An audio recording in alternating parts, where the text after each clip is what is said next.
Well, welcome back everyone to Hope Harbor Zoo, and I truly hope you all are having a wonderful day so far.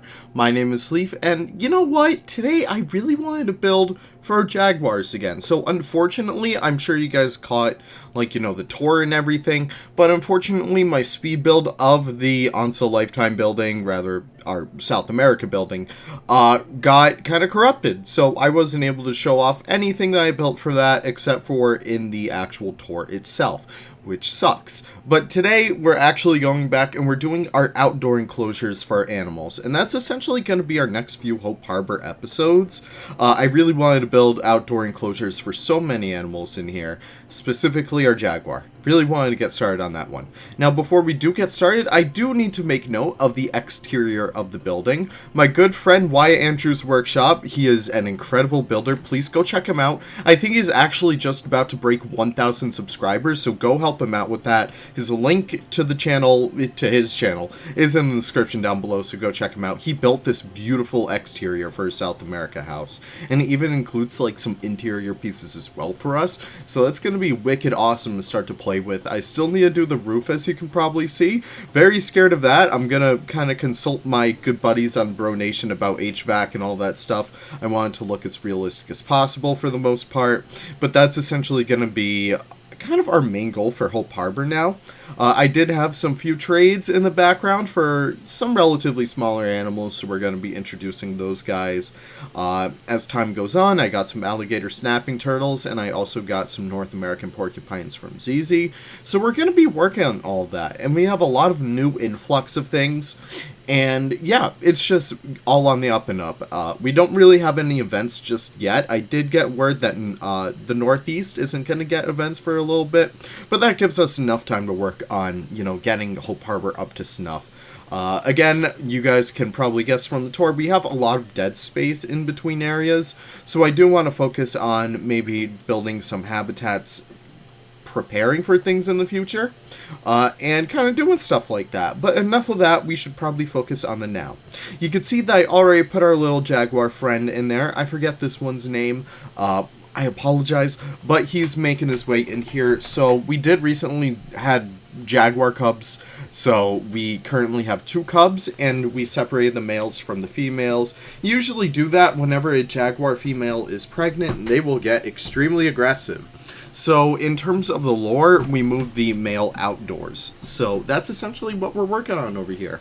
Not too many climbing frames. So many people may not know this, but Jaguars, while they can climb and while they are pretty good at climbing, they actually spend a lot of their time on the ground. They actually hunt a lot more on the ground.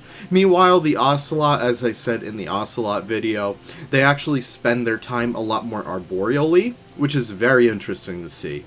It's very, very cool just to see how, these 2 different felines that you may seem they may feel a little bit similar, share so many interesting qualities, but share so many differences as well. But moving on over here, I of course had to have some more underwater viewing, had to have that both indoors and outdoors. I always find these super cool, even though they aren't really common in real zoos. I did want to have that to really display the interesting traits of the Jaguar. And even in Maine, it does get very hot, so the Jaguar would probably want to go in the pool, maybe take a little dip and stuff like that. But here you can see me working on a little water feature, just a little waterfall, nothing too crazy. So we use our rapid pieces right there just to make it look like it's flowing a little bit more. And we use NDP's faux rock pack to really help set this place in stone. Get it? Rock, stone, faux rock? Yeah. So we do a little bit of that. But what we focus on primarily is this nice open area right in between. Now, this entire build is going to be extremely densely foliaged. Jaguars very much prefer that. They like a lot of privacy. So we will do our best to kind of create these nice little hiding places for them. But all in all, it's a really, really easy habitat just to be able to look into. I have 2 viewing galleries, in fact 3 if you want to count that one on the side as well. We have 3 different vantage points for guests to actually witness the Jaguar. And I think that actually turns out so so good. I think it helps out incredibly well for this habitat in particular, just because it really does demonstrate all the different kind of behavioral qualities that a jaguar can do. And I also do include a few cork oaks in here. I wanted some live trees on the outdoor area, just because it would help kind of make this area feel a little bit more lush, and help it feel a little bit more distinct from the interior, where we don't really have too many live trees, where actually we kind of do, but it's more tropical stuff. I did want to kind of integrate our natural foliage out here as well, though, so we kind of work on that. And we also do a lot of path decorations. Again, as I've said in every single video this past week, focusing on the exterior is just as important as focusing on the interior of a habitat. And I also love what I did up there, kind of decorating like the top of that tree trunk up there as if stuff is growing. I really think that worked out pretty good. And I also work on a little bit of faux rock all around the place. So ideally, we want to throw our poodoo right next to the jaguar. And I think we're actually keeping our agoutis with them as well, so we can have a nice big habitat for them. I'm not really sure if agoutis are really allowed to be outdoors in, like, New England weather. Definitely during the summer, but I'm not really sure about the winter. I do need to read up on that a little bit. Maybe we'll just let the poodoo out, but not anything else, really. I think that may be the goal. But that's essentially what we're working with right there. So I also do a little bit of custom curbing. This one always is so worth it. Guys, if you aren't doing custom curbing, you aren't living. It takes quite literally seconds to make one piece, and then all you need to do is repeat that all throughout your builds. It really helps a build come together so much more in the end, and it's just super easy to do. It's just really relaxing.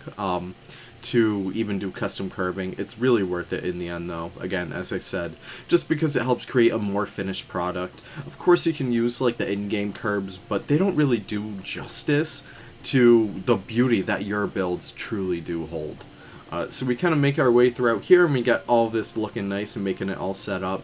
And I also do put down a lot of ivy and hanging moss. I really want to do this a lot, just because I wanted, I don't know, I felt like this build was missing a little something. So including some like this draping foliage up top would be a great way to kind of make this build feel a little bit more tropical, a little bit more dense, and a little bit more packed in.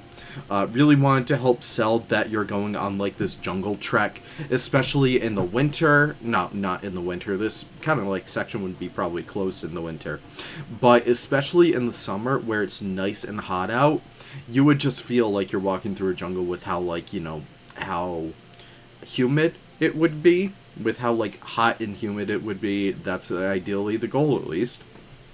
But another thing I'm doing here as well, something I'm very proud of, is this viewing gallery. And these pieces, you guys may be wondering, where'd you get these from? These are part of the Outback pack. I'm still working on the trailer, piece by piece. Hopefully I can get that out to you guys as soon as possible. 1.10 was very nice to modders because we didn't need to update anything. So we're very much happy about that. We're rejoicing, actually. So I do need to work on the trailer for the Outback pack, and then hopefully that should be out relatively soon. If you guys do want to help out with that, just hit me up on Discord, and I can let you know what exactly I need so that this can go just a little bit faster. But moving on throughout here, I really want to have this be a two-faceted kind of viewing area. So I work on the bottom of it first, and then I work on the top. So I have corrugated metal down below, and I have bigger metal beams up top. I felt like that looked a lot better too. And I really do love these new beams from the conservation pack. They're incredible for building like this. They are the gutters, so keep that in mind. So you only have like one side open and stuff like that. They turn out incredibly well though. So I'm very happy with how all that all came out.